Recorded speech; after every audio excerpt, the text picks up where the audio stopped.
Hello viewers, আসসালামু আলাইকুম। Electric house wiring এর পক্ষ থেকে আপনাদের সকলকে জানাই স্বাগত।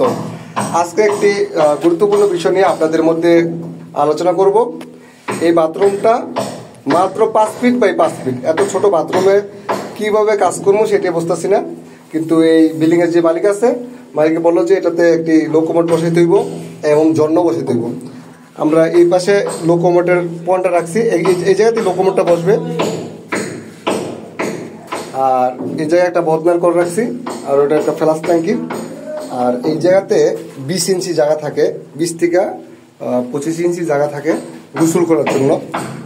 কিভাবে গোসল করবো সেটা জানি না, কিন্তু এই জায়গায় আমি বসাইছি একটা বালতির কল, একটা শাওয়ার চাবি আর একটা ঝর্ণার পয়েন্ট। এই জায়গাটা থাকবো পুরো এক হাত। এই যে আমার হাতটা দেখা যায়, দেখেন এই হাতের পুরো এক হাত জায়গা ফাঁকা থাকবো। আর বাকিটুকু এই জায়গায় কমেন্টের ডালাই চলে আসবে। এই জায়গার মধ্যে খারাপ গোসলটা করতে হইব। আমি শুধু একটা লোকোমোটিভ বসাতে চাইছিলাম তার মধ্যে, আর একটা বালতির কল, কিন্তু না, তারা ঝর্ণা বসাইতে বললো, এই জন্য এই ঝর্ণাটা বসাইছি। ভিডিওটা যদি ভালো লাগে অবশ্যই চ্যানেলটি সাবস্ক্রাইব করবেন, আর নিত্য নতুন ভিডিও পেতে আমাদের চ্যানেলটি এখনই সাবস্ক্রাইব করুন। দেখেন জায়গাটা কত পরিমাণ ছোট।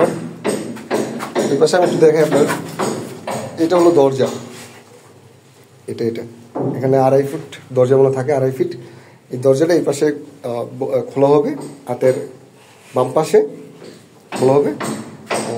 এই পাশটা ঠিক একটু যা থাকবে, আমি দেখাই যে কমেটা ঠিক এই পর্যন্ত কমেটা কাভার হয়ে যায়। যে পর্যন্ত ইলেকট্রিক যে দেখা যাচ্ছে না, এই পর্যন্ত ওই পাশে কমেট বসবো। এই খালি এই পাশটুক আপনি দাঁড়ায়া, এই দেখেন এইভাবে দাঁড়ায় এই জায়গায় গোসল করতে হবে। আমি না করছিলাম, কিছু করার নাই। যাই হোক, যার বিল্ডিং তিনি বলছে এইভাবে করতে, এই জন্য এইভাবে করছি। ভিডিওটা ভালো লাগলে অবশ্যই লাইক, কমেন্ট, শেয়ার করবেন।